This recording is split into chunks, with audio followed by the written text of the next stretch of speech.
క్రీస్తునందున్న ప్రియులకు ప్రేమతో వందనాలు తెలియజేయుచున్నాను.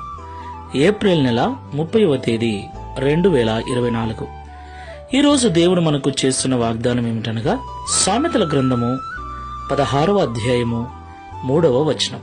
నీ పనుల భారము యెహోవా మీద నుంచుము, అప్పుడు నీ ఉద్దేశ్యములు సఫలమగును. ఆమేన్. నా ప్రియమైన సహోదరి సహోదరులారా, ఈ లోకంలో కుటుంబాలుగా జీవిస్తున్న మనమందరం కూడా రకరకాల ఆలోచనలు కలిగి అనేక రకాల ఉద్దేశాలు కలిగి జీవిస్తూ ఉన్నాం. ఎవరి ఉద్దేశాలు వారు నెరవేర్చుకోవటానికి ఎన్నో రకాల ప్రయత్నాలు చేస్తూ ఉంటారు. సేవకులముగా విశ్వాసులముగా ఉన్న మనము కూడా అనేక రకాల ఉద్దేశాలను కలిగి ఈ లోకంలో జీవిస్తూ ఉన్నాం. నా ప్రియులారా, కొన్నిసార్లు మన ఉద్దేశాలు నెరవేర్చుకోవటానికి మనం చేసే పనులు బరువుగాను భారముగాను అనిపించవచ్చు. అయితే మన పనుల భారమును యెహోవా మీద మోపినప్పుడు ఆయన మన భారమును భరించి మన హృదయాంత రంగములలో ఉన్న ఉద్దేశములను నెరవేరుస్తాడని ఈ ఉదయకాల సమయంలో మాట్లాడుతున్నాడు. ఈ మాటలు వింటున్న ప్రియ సహోదరి సహోదరుడా, నీ జీవితంలో ఏ ఉద్దేశము కలిగి ఉన్నావు? మంచి ఇల్లు కట్టుకోవాలనా? మంచి ఉద్యోగం సంపాదించాలనా? మంచి జీవనోపాధికి సంబంధించిన పనిని చేయాలనా? సంఘాన్ని కట్టాలనా? మందిరాన్ని నిర్మించాలనా? ఏ ఉద్దేశముతో నువ్వు దేవుణ్ణి అడుగుతూ ఉన్నావు? ఏ ఉద్దేశము నెరవేర్చుకోవాలని ప్రయత్నిస్తూ ఉన్నావు?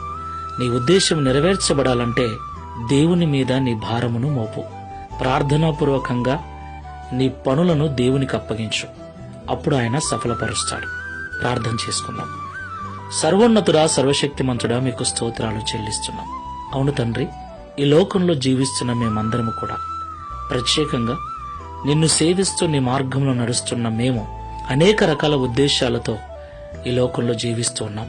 ఈ ప్రార్థనలో ఏకీభిస్తున్న వారిలో మందిరము కట్టాలని, ఉద్యోగం సంపాదించాలని, ప్రమోషన్ సంపాదించాలని, ఇండ్లు కట్టుకోవాలని, వ్యాపారం చేయాలని ఏ ఉద్దేశాలతో నిన్ను వెంబడిస్తూ ఉన్నారో, ఏ ఉద్దేశాలు నెరవేర్చుకోవటానికి ప్రయాసపడుతున్నారో వారందరినీ దర్శించండి.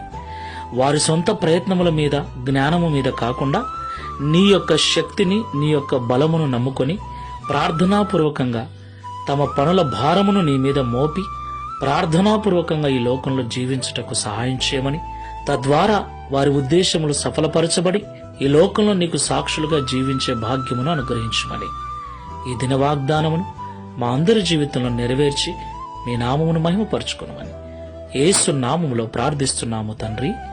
ఆమేన్. Praise the Lord. God bless you.